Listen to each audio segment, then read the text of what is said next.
At first it can seem a little difficult because it's new and seems a little bit strange, but you do actually get used to it. Actually it's very easy. Once you start the simple and correct ideas in motion, your thinking will kind of begin to flow. Things move very quickly inside of your mind when you actually do something on purpose. The whole instrument of thinking, the whole concept of the way that your mind works will change very rapidly to accommodate new forms of thought. It seems to like it. Once you offer your mind some food, your subconscious some food, it takes to it very quickly. All the equipment, associated with the brain, your neural connectors and everything, they all seem to change like an energy level, and they transform kind of like an electric transformer somehow. You get this shot of energy going through your brain. It's just a short time until power thinking takes over and becomes the norm. Now, of course, practice makes a master out of anyone, so if you practice this idea of power thinking, it becomes a habit. Power thinking, of course, is nothing more than the developing of the power of the Spirit by continually concentrating and reinforcing thoughts that are correct and logical. And as you do that, you think stronger and stronger about things, and you develop a force of your spirit. You become a power thinker. Okay, end of tape. See you on the other side. Of the Billy Meier interview, taken in January of 1989 by myself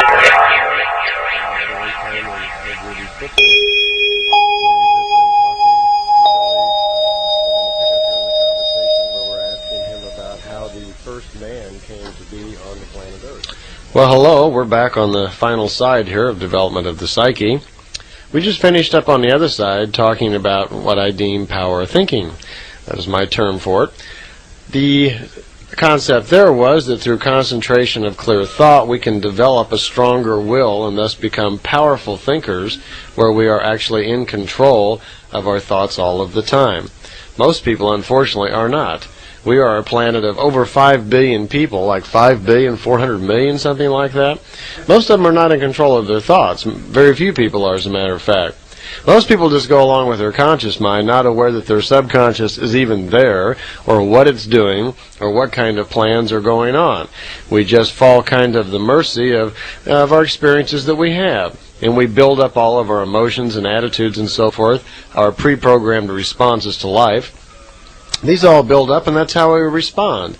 Then we find ourselves, halfway down through the road of life, feeling depressed or negative, or things aren't going our way, and we're wondering how we're going to be successful, or we're really wondering what success is. Is it a lot of money, a lot of love, a lot of happiness? Most people can't even give you a clear answer. Unfortunately, the society we in isn't very clear on that either. You can't really get a straight answer out of anybody.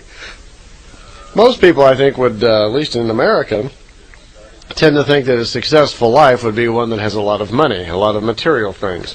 After all, America is founded on the principle of capitalism, the idea that money rules the world, and that if you have money, you can get the stuff.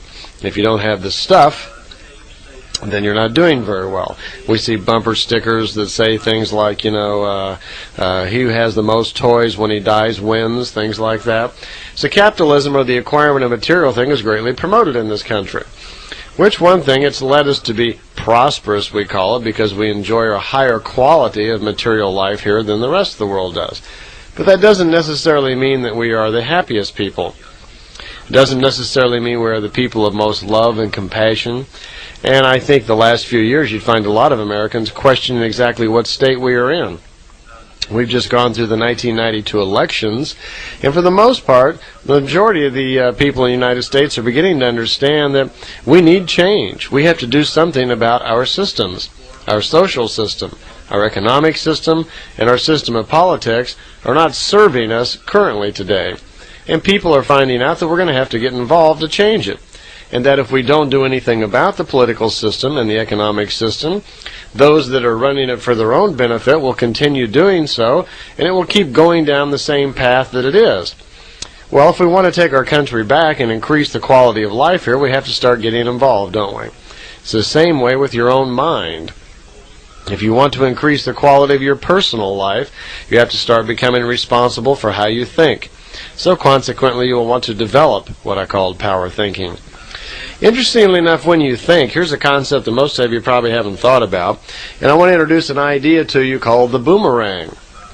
And this is not a handheld device that you're going to throw in the air, but it works kind of like that. You know, a boomerang, for those of you who are not real familiar with it, it's a little device that they use in Australia, and actually I think was originally designed for hunting. And it looks like a little piece of wood that's bent in the middle, so it's kind of in a V shape. And you grab one corner and throw it out real hard, and it goes out spinning in the air, and then it comes back. It hits the air, it turns around, and comes back, and you can grab it again. That's called a boomerang. So the idea is that it's something that can be sent out and come back. Well, the reason I brought this up is that thoughts can be sent out, and they do come back. Now, most of us are content to think that as we think, no one hears it, right? And it probably doesn't have any effect on anybody else. As a matter of fact, we don't know if telepathy for sure even exists. Maybe it's just something in the movies. And most of us walking around harboring all sorts of thoughts in our mind that we would be embarrassed to death to have anybody else hear. Imagine how it would change the world if suddenly tomorrow at noon everybody on the planet was very, very telepathic and able to listen to everybody else's thoughts. Why, we'd all be scrambling like crazy to hide all of our little private stuff. Plus, we'd have to learn a whole new method of how we talk to one another, because our true feelings would really come out. I would probably eliminate politics, wouldn't it? Well, we're not all going to become telepathic tomorrow. However, our thoughts, which may be a surprise to a lot of you, do not just stay within your own mind. When you think a thought, if you may remember 8th grade science, all those little connectors inside of your brain, all those little neural connectors, dendrites, synaptic junctions, and so forth. When we make a thought, there's actually an electrical charge formed in the brain. It affects the chemicals in your body. They receive the electrical charge, and that affects all the cells in your body. But there is an electrical charge formed. So our mind does create energy, you might say. When we think, there's a very small, minute charge. And depending upon the force of thought, that charge may vary in intensity. The thing here to bring out is the fact that once you create that thought, it doesn't stay just in your mind. It actually goes out into the universe. It leaves your mind, goes beyond your skull, and goes out into the universe. Now that thought, by the way, when it goes out, will return also to your mind. Now here's some interesting things. A thought, when you think it, isn't necessarily exactly what you think it is. We all have thoughts like positive and negative thoughts. We think about a positive thought is something that we think about love or happiness, or a positive thought may be a reaffirmation of our self-reliance or our confidence, or we have a positive thought about how we walk, a dress, or so forth, how we think about ourselves. Negative thoughts could be thoughts of depression, anxiety, hate, anger, and so forth. There's a lot of that in the world. Prejudice. So thoughts, when we think them, we can generally always define them as either a positive thought or a negative thought. And then right in the middle somewhere would be like neutral, where the thought really just didn't have any charge at all to it. It was just kind of a neutral thought with no positive or negative attached to it whatsoever. But for the most part, thoughts are positive and negative because everything in the universe is good and bad, moral, immoral, off and on, plus or minus, whatever. That's just the way things work. When you think a thought, and let's say it's a very positive thought, and you send it out, it goes out into the universe, whether you're aware of it or not. At a certain point, it will reach its maximum distance that it can travel by virtue of its concentration and its energy. And when it gets out there, it affects things along the way, because thoughts are energy and they are perceived and felt by other subconsciouses. So that thought will go out a certain distance, and then something unique happens. It's polarized. It's kind of like a magnet. If you send a thought out, it comes back almost in an opposing form. If it's a very positive thought, it comes back in kind of a negative form. And here's what I mean by that. A thought is actually composed of two things. To begin with, a thought is composed, one, of the actual information, what you're thinking of, and two, it's composed also of the energy it took to hurl that thought out into the universe. So we have two parts here. We have the actual information or thought that you think of, and then we have the energy it took to throw that thought out into the universe. When the thought goes out, that positive thought that you've created goes out into the universe, the boomerang effect comes into place. The thought will reach its maximum distance, and it will then come back to you. It's the same thought. The thought itself doesn't change, but the energy form which is carrying it or hurling it away changes. So if it was a very positive thought, it will now be changed to a negative charge and come back into you. And that thought literally slams back into your mind. When it does, then, we find that even though the information comes back the same, it's producing a slightly different effect in our mind. And when it comes back in now as a negative form with a negative charge, that means almost that this thought comes back in and forces us to reconsider that same thought, perhaps from a slightly different viewpoint, maybe from more of a negative angle. Likewise, if we were to send out a very negative thought out there and send that out, it would come back in negative form.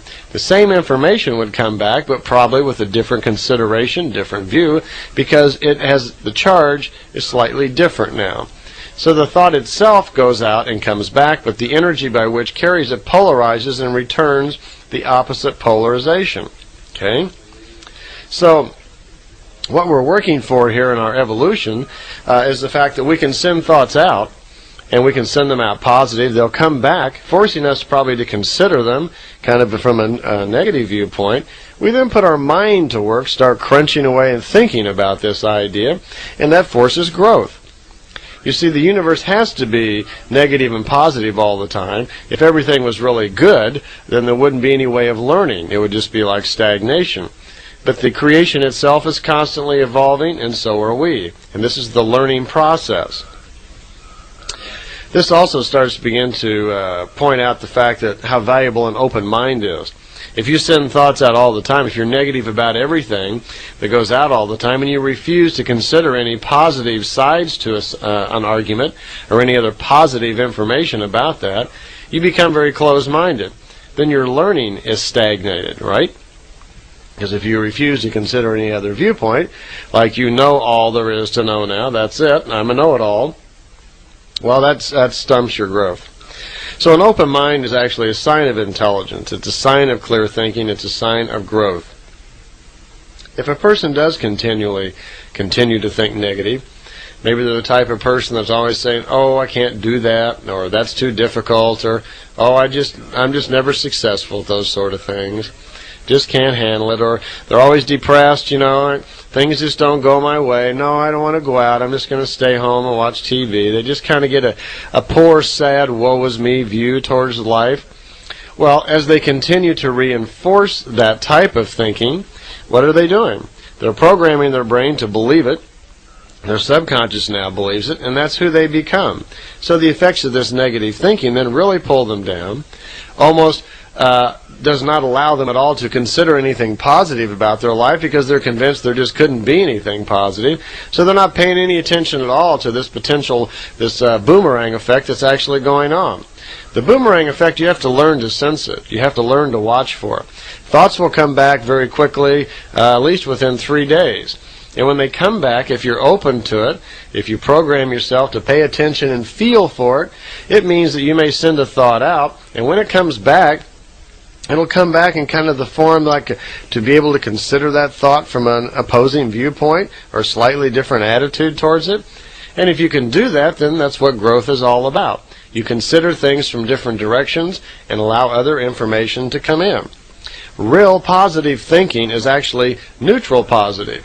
When you have a balance between your positive thinking about something and your negative, when you've considered all the different viewpoints, and then you come to kind of a neutral point of view, but you've considered everything, that's what positive thinking actually is. Positive thinking isn't just thinking everything always positive, because you're not considering the other viewpoints then. So you're not really learning anything. You're only considering your viewpoint.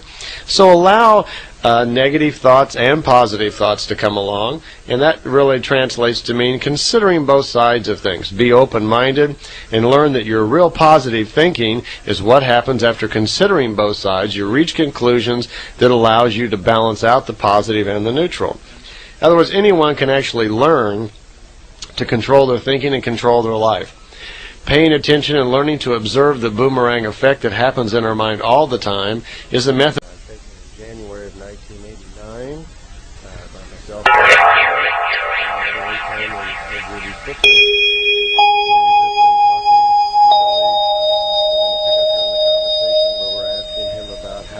First man came to be on the planet Earth. Well, hello, we're back on the final side here of development of the psyche.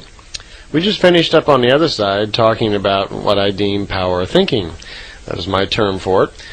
You offer your mind some food, your subconscious some food, it takes to it very quickly. All the equipment, associated with the brain, your neural connectors and everything, they all seem to change like an energy level, and they transform kind of like an electric transformer somehow. You get this shot of energy going through your brain. It's just a short time until power thinking takes over and becomes the norm. Now, of course, practice makes a master out of anyone, so if you practice this idea of power thinking, it becomes a habit. At first it can seem a little difficult because it's new and seems a little bit strange, but you do actually get used to it.